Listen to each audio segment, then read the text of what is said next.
Okay, so Here we go. this is Yeah, where but- the drawing yeah, starts. okay. So I'm gonna be really rudimentary about this. No, do it. So this is We'll link this up on the website that doesn't exist. this is your laptop. Yeah. So Matt didn't go to school for drawing. nope. I went to school for film, and then you got your, NAS drive. Okay. 6-bay Right. NAS. So you could, just directly through your wireless connect. Actually, I meant to do like this and then like that. So back and forth. You could just connect directly back and forth. Create your folder tree, do your organization, do it like this, and it's basically a network version of directly connecting the drive. But it's Wi-Fi. So, Wi-Fi or hardwired, whatever you want. okay. Yeah. Okay. And maybe I forget what the USB symbol is. It's something like this. There's probably one on here. There it is. There it is. Close. Okay. Not like I too tried far it. away. Yeah. I maybe did it backwards. I'm dyslexic, so whatever. So yeah, you can do that direct connection like that, right? Okay. And like I was explaining earlier, connecting to that is basically like connecting to a computer. If we didn't have transport media and you needed to get to my laptop, I had a project on there, I would create what's called a Samba share or an NFS, whatever, some kind of share that you would connect to with your computer, and then you could pull the data. When you say connect to on what? Like, what am I clicking on? Wireless. So in a network, like I was saying earlier, everything has a network address, right? 169 or whatever. 169 is Wait. a PIPA. Wait, that's Yeah, so 169 is the 192. yeah, 192 is what you're looking for. 192. So yeah, typically home addresses is going to be your private address is going to be 192.168 dot something something something dot something something something. And so if I had my laptop here and I connected to your Wi-Fi, yeah. your router downstairs Yeah. would assign me an address. And if I wanted to double check my connectivity in this network, Yeah. I could get the IP address for your phone or for your laptop, and I could do what's called a ping and ping it. Right. And Okay. it would come back and tell me, hey, I saw someone there. And I could type other commands and find out other information if I wanted to. Okay. So your QNAP is the same way. It's another computer. Okay. But the way it's designed is it has some services built into it. So it's going to have a web interface. Okay. That's where you're going to control things. So I'm opening up like a browser, Yeah. basically. Yeah. Okay. And then in that web interface, you would, set up the drives, you would set up your shares, you would set up users, privileges, all kinds of like really basic, simple network storage things. I've done that on Google Workspaces. Yeah, so it's very which is similar. Freaking. It's kind of a nightmare Yeah. sometimes, but it's very similar. Okay. But that's a very base level thing. Okay. And so that would be, this drawing, right? Okay. So this is what probably I want to say like 60% of creators out there with NASs do. Okay. So We trying to be that. they understood they needed larger storage and Yeah. 24 SSDs and Yeah. Costco 8 terabyte special, Yeah. right? Yeah. So wonder- then No, I can't return the noise electronics. Yeah. so they got this NAS or a friend helped them set it up Yeah. and Yeah. and then they're doing this. Okay. Nothing wrong with that. That's great, right? Okay. But you expressed to me goals beyond this. Yes. Okay. Yes. So this is where your decision tree making happens. Okay. And Let's go. so you need to decide what the purpose of this drive is and how it's going to function in your creative world. Is this just archiving? Can it do both? Sure. I want it to be an archive. So basically everything I've ever shot in my life. Okay. But I also want it to be a working drive for remote editors. You can do that as well. So archive and production. Yes. Okay. So this will work really well for archiving, especially within your local network, within your local environment, because you've got local network access, which is going to be your fastest connection, or direct access, which is even faster if that's possible. Yeah. And for local production, works great for that too. Okay.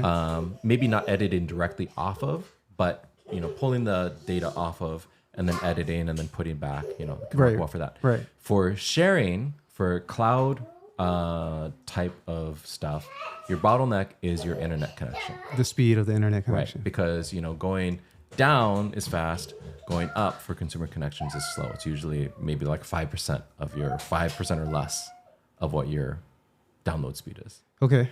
So that might be a little bit of an issue, but you can still make that work. Like if you're doing proxy and if you're minimizing how Right. big the stuff is, that can still work. Are there services?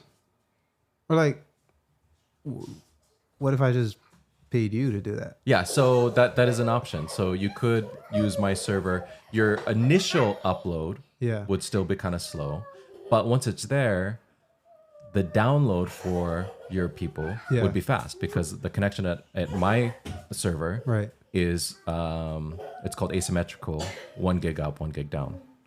So that's not something I can just call up Spectrum like, hey, give me 1 up, 1 down, asymmetrical. Can if you're willing to pay for it. But, it's crazy. Yeah, it's usually I think a couple $100 a month or more. Oh, maybe more. I'm not sure. I've never tried I've never even asked. Yeah, but I'm sure it's an option. Yeah. I mean, there's some gamers out there. Some people totally do that. Right. And if you're working on something here that you want to give the ability to, have fast upload and download, then maybe fiscally it makes sense to you, fiscally and time-wise, because the server is so close to you. That's right. Yeah. So time-wise, that might also make sense. So that's what I'm saying. This is where you need to decide on, what are your future goals going to be with this and how you're going to function. So we already know archiving, right? Right. And then possible and most likely production, both inside and outside the network. Here's where things start getting a little complicated. So this is probably out. This is really basic network attached storage connectivity, and you probably will still do some of this, but only for the initial, copying stuff over. Yeah, like all that stuff in my bin in the garage. I know there's gonna be like a tedious time. It's gonna take a lot of time, but like I'm just got to get it up. Yeah. So, okay, but let's say like just today alone, it's the third time like doing a podcast like this. I think this is the 5th hour of footage just from today. So I already know we're close to a terabyte. And that's just of all the recordings. Today. Yeah. Really? Well, because in the morning I did like 2.5. Then with Kev I did another like hour. You know what I mean? Yeah. So it's 3.5. This is 4.5. So it's like his 5th hour. Right. And it's only 2 cameras at 1080. Right. So, and the F2, whatever's on there, the GoPros. So it adds up. It adds up. That's what I mean. So I'm looking at like, if one project was 500 gigs. Yeah. So if today, this is a very generous estimation, but that's 1.5 terabytes a day. What kind of, there's people out, I mean, that's probably how much terabytes is uploaded to YouTube every minute. I'm gonna just start throwing some stuff out that you're not gonna understand. Do it. Go ahead. Tell me some complicated. So your specific kind of need in the future, especially with this much data, would call for.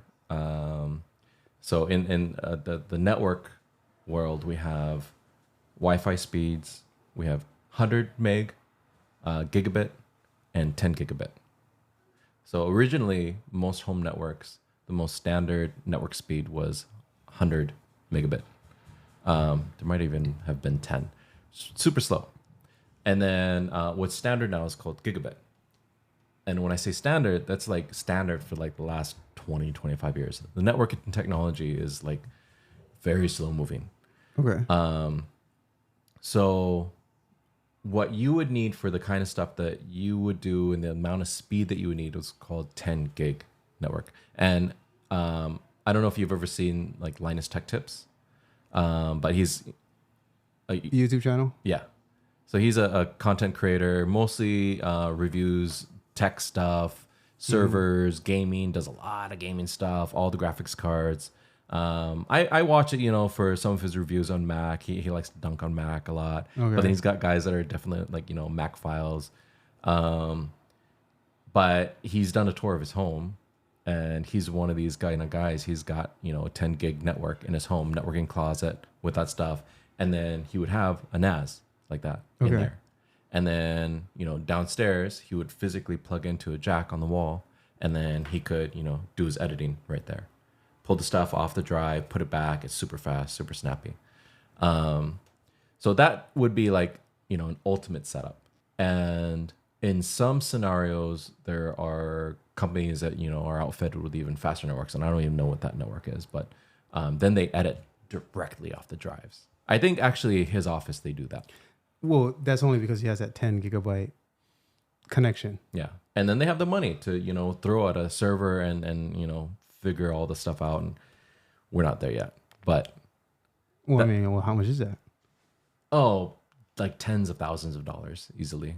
I saw on the QNAP website, I'm like, when looking at all the products, I'm like, oh, yeah, Right.